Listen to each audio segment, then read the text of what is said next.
Hello everyone, Assalamu alaikum, and I am AK Manjurul Islam, back live and exclusive once again from my page Manjur's English Solution. So it's been quite after some time we meet again, and as mentioned before, I conduct live sessions each and every month, once most probably towards the end of the month. I mean, last Friday of every month, I conduct a live session because I have a very busy schedule nowadays, and as a result, I cannot actually manage enough time for these live sessions, and that's why I conduct live session once in a month nowadays, and that is most often the last Friday of each and every month. So this is actually the last day of October, Friday as well. So I am conducting a live session today, and the live session for today is going to be held on a particular topic, and the topic is language and gender. It is quite an interesting topic because it is a topic of social linguistics, and I have chosen this topics because this topic is not a very well discussed topic. I mean, this is a very important topic of social linguistics, but people do not talk much about this topic. So I decided to go for this topic, and I wanted to conduct a live session for the sake of the students of ELT and linguistics. I hope they will be benefited out of it. And language and gender is today's topic for discussion. It is a major topic of social linguistics, and the topic is really very interesting, as I have mentioned before. Now let us begin our discussion. Actually, how gender is influenced by language, or how language is influenced by gender. This is actually a matter of question. How gender can influence language? Because from the topic it is quite evident. The topic is about the relation between language and gender. So how gender actually can influence language? First of all, people might get astonished after hearing the topic, because how can language be influenced by gender? Well, language is in many extents influenced by gender, and this was first actually discussed by Robin Lakoff. Robin Lakoff actually introduced a term for the first time in his book Language and Women's Place during the year 1970. Robin Lakoff wrote a book titled Language and Women's Place, and in that particular book, he actually introduced a new term that is called genderlect. I mean, the language variation that is evident based on gender discrimination is known as genderlect. That means the variation, the language variation that we see based on different genders, especially male and female gender. So that variation of language based on gender discrimination is known as genderlect. So Robin Lakoff, she introduced the term for the first time. Robin Lakoff was a woman, and she actually introduced this term genderlect for the first time. So now what she actually mentioned in her book, actually, we will talk about that later on, but let us talk about the relationship between language and gender. Okay, so there are two types of variability that we have to know at the very outset while discussing the topic language and gender. There are two topics actually. Number one is sex related variability, and number two is gender related variability. I repeat, if we want to discuss about language and gender, then we have to talk about two variables. Number one variable is sex related variability, and number two is gender related variability. So what is sex related variability? It is actually the biological property of males and females. I repeat, the biological property of male and female gender that influence language. That is actually sex-related variability. Actually, now let us make our discussion on this topic, sex-related variability. What is actually sex-related variability? I have already talked about it. That is the biological property of male and female gender that influence language in many extents is known as sex-related variability. Now let us go in details. Actually, a male has a larger larynx.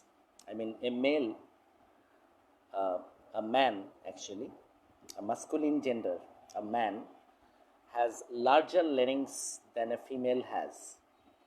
Larynx actually is a pipe-like thing that is actually situated inside our throat, through which air passes out, air comes out, and air goes inside during the time of breathing and sighing. So larynx actually stays here inside our throat.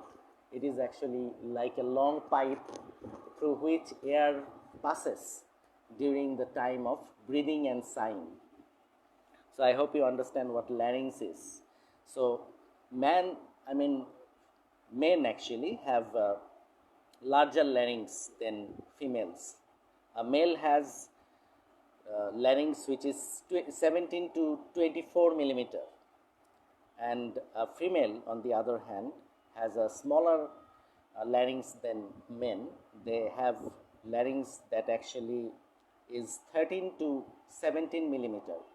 So men has larger larynx 17 to 24 millimeter, and female has smaller larynx, and that is 13 to 17 millimeter. So I hope you understand that men actually have larger larynx than females. In that case, during the time of breathing and sighing, or while speaking, while the articulation of speech, when we speak actually, when we talk, then what happens? Air comes out through the larynx. Air passes through the larynx and produces sounds through our speech organs.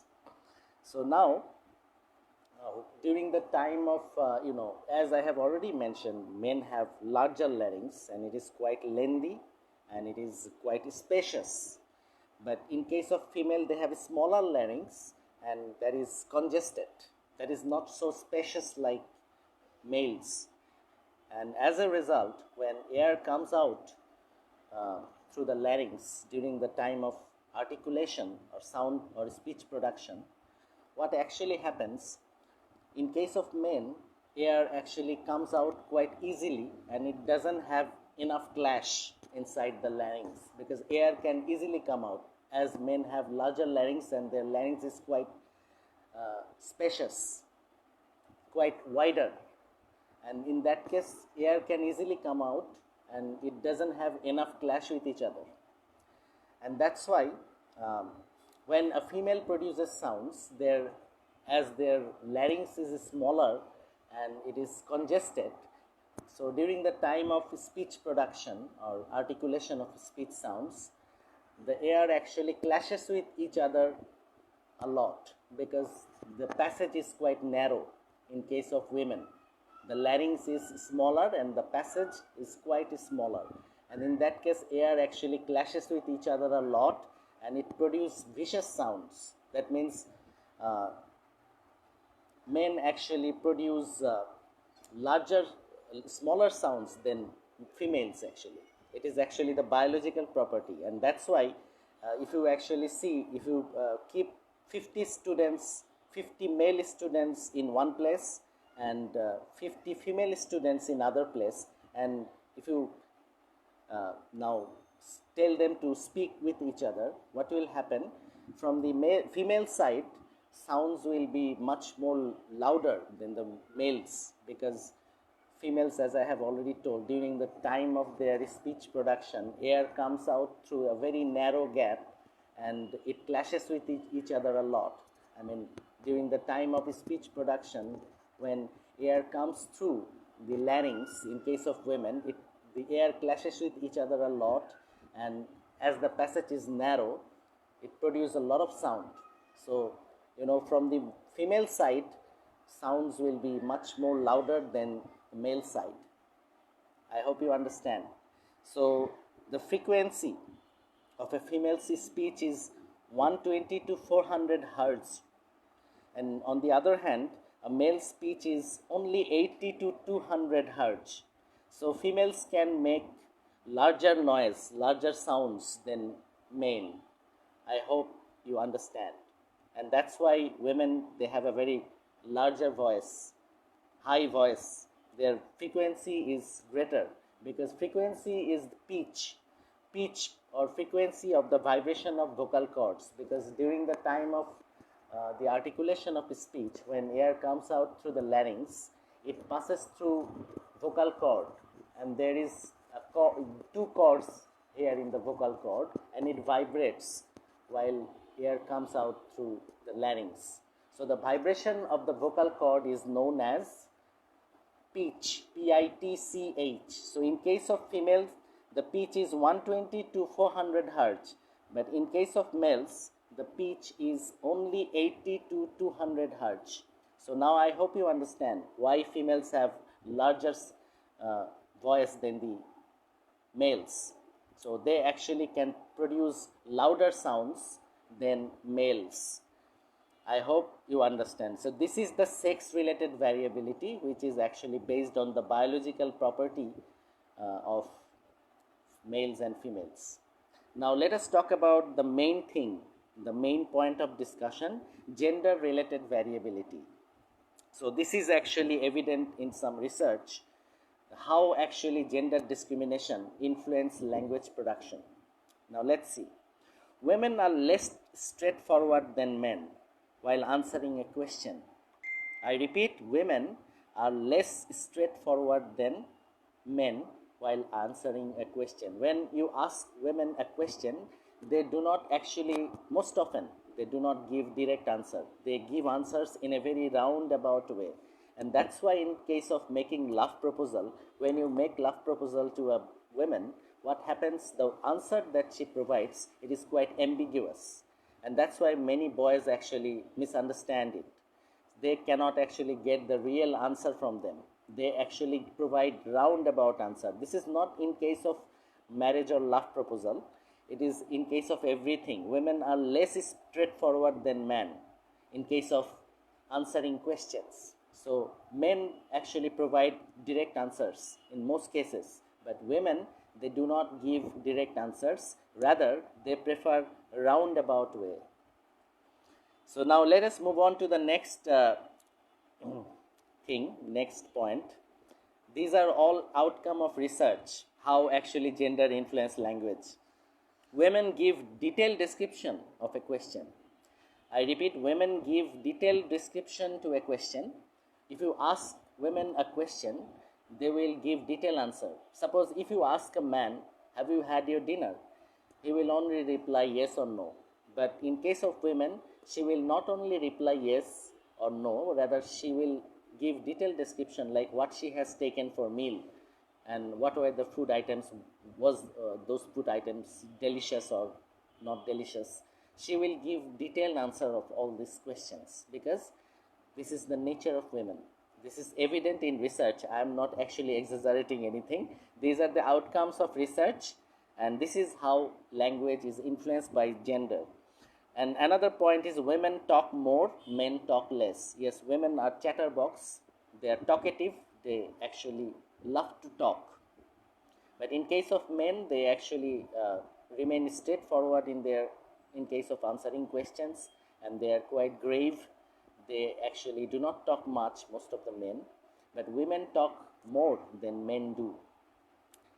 And then now let us move on to the next point. Women use more endearing words than men, like oh dear, oh my darling, oh baby. So these are endearing words. These are found in most of the time in case of women. When they actually speak, they use this kind of affectionate or endearing words.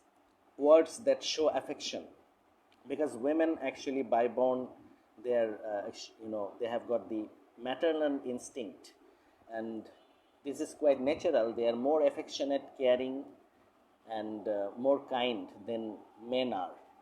And that's why in case of their language production or expression, we see the use of endearing words much more than men. I hope you understand. Endearing words or affectionate words. Words that show affection, that show care, kindness, and affection. Those are known as endearing words. So women use endearing words more than men. Now let us move on to the next point. Women language is based on emotions and feelings, where the language of men is based on logic and reason. Yes, women are very much emotional in their expressions. They do not care about logic or reason most of the time. Most of the time they say many things being emotional. I mean, they're sentimentalist, they're emotional, and as a result, they judge everything by emotion, by passion. But in case of men, they are much more practical than women. So in that case, in women expression, we see emotional words, use of emotions, feelings much more than men. Now let us move on to the next point. Women use more quotations than men. I mean, suppose a woman is attending a teacher's class, a girl or a woman, and she can actually directly say what the teacher or the man has said or someone has said. She can directly quote. But in case of men, they use indirect speech most of the time. And women can quote more than men. This is evident in research. Women use more quotations, as I have already said. Men use more humors in their language than women. Yes, men are more humorous than women because they can make other people laugh than women. They are humorous, they are intellectual, they are more intellectual, more humorous than women. And I mean, in their expression, in the expressions of men, we see the use of humors, and they can make other people laugh, and they can do it much better than women do. Now let us move on to the next point. Women prefer to use tag questions in their speech much more than men, like isn't it, doesn't she, don't you. This kind of expressions are evident in case of women, but men use tag questions less than women. Women use more tag questions than men. I hope you understand. And now let us talk about the next point. Most of the societies are male dominated society, and we live, even in case of Bangladesh, we live in a male dominated society. So women actually speak in a very less dominant way. In their expression, we do not find any kind of dominance. Most often they actually use less dominant words because they know they are living in a male dominated society. So by nature, women actually are less dominant than men in kind of expressions or producing language. So men can be much more dominant in their expressions than women because most of the societies are male dominated society. But scenario can be different, it can vary from society to society, but majority, I'm talking about the majority. So in most of the cases, women speak in a less dominant way than men. Now let us move on to the next point. Women actually use adverbs frequently, adverb and adjective, because they can criticize other people much better than men. Women can criticize other people much better than men. We all know that. And that's why they use adjectives and adverbs in their expressions more than men. Women can use adjectives and adverbs in their expressions more than men, and that is evident. Men use less adjective and adverbs because women can criticize other people much better than men, and they are much more observant than men. So now let us move on to the next word. Women apologize more. Yes, this is another thing. Women actually apologize more than men. men apologize less because most of the societies are male dominated society, and that's why what we have seen that women most of the time have to bend before the men, and they actually apologize more than men. This is evident. So in their expression, the apologizing, the words or expressions of apology are found more prominently than men. And women ask more questions than men. This is a very positive sign. Asking questions is a very good thing because in case of research, in case of gaining knowledge, the more you ask questions, the more you know. I mean, the more you gather knowledge. So to gather knowledge, to acquire knowledge, there is no alternative but ask questions. The more you ask questions, the more knowledgeable person you become. So in case of research also, we all know that we know about research questionnaire, and even this research questionnaire actually are the outcome of Socrates questions, Socratic questions. So if you ask Socrates one question, he will ask you 10 questions. He will not give any direct answer. That was the nature of Socrates. So women actually they prefer to use this kind of Socratic questions or Socratic method. They ask more questions than women. So this is a very positive sign. Now let us move on to the next point. Women use more words for color, whereas men use more words for sports. Yes, women actually buy a lot of dress, and that's why they know a lot of color. They know the names of a lot of colors which men do not know. I hope you understand. The names of colors, magenta color, so many colors are there that women actually know much better than men do because women have to buy a lot of dress. So this is this is the thing that is evident. And another thing, men use more words for sports because men actually do physical exercise. They play games a lot, indoor and outdoor games, especially outdoor games. Men play outdoor games a lot than women. That's why they know the names of sports more than women. So this is another sign that how actually gender influence language.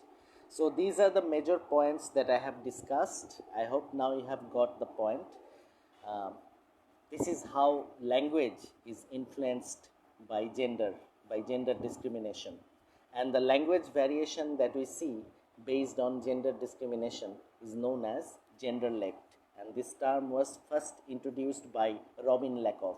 So women cannot actually protest because this was actually given by a woman herself, because Robin Lakoff herself was a woman, and she actually, from her research, we have seen these outcomes, and she has introduced the term genderlect for the first time. So men expression and women expression are, to some extent, I mean in many extents, are different from each other, and that is evident. I have already discussed why it is different. We have some biological differences, biological properties that are different, and even there are some other differences, sex related variability and gender related variability. I have discussed them both. So now I have come to the end of my discussion. Now I would like to finish, and I hope you have got my point. Today we discussed about a very major and interesting point of topic of social linguistics, that is language and gender. So if you have any further question, you can ask me. You can contact me through my page inbox. You can send message, and even you can directly call me. My mobile number is already given on my page. You can contact me through that number, and we will meet again with another new topic in the next month, probably towards the end of the month. The last Friday of each and every month, I conduct a live session. So if you have any topic which I haven't discussed yet, so you can inform me. You can contact me by phone or by texting me through the inbox of my page. You can let me know that which topic can be discussed for the next live session. So that's all. I hope you have enjoyed this live session, and that's all. Now I'd like to cut the conclusion. Uh, I hope to see you in next month with another new topic. And after the live session is over, I will upload this video on YouTube. There you will find, you know, all the recorded videos of my live sessions that I conduct on my Facebook page. I have got also a YouTube channel, and with the same title, Manjur's English Solutions. You can go over there and you can see the videos, recorded videos of my live sessions. All videos of my recorded live sessions are available on my YouTube channel. That is the same title as my page, Manjur's English Solutions. So thank you very much for joining my live session tonight. We will meet again with a new topic. Till then, it's goodbye from here.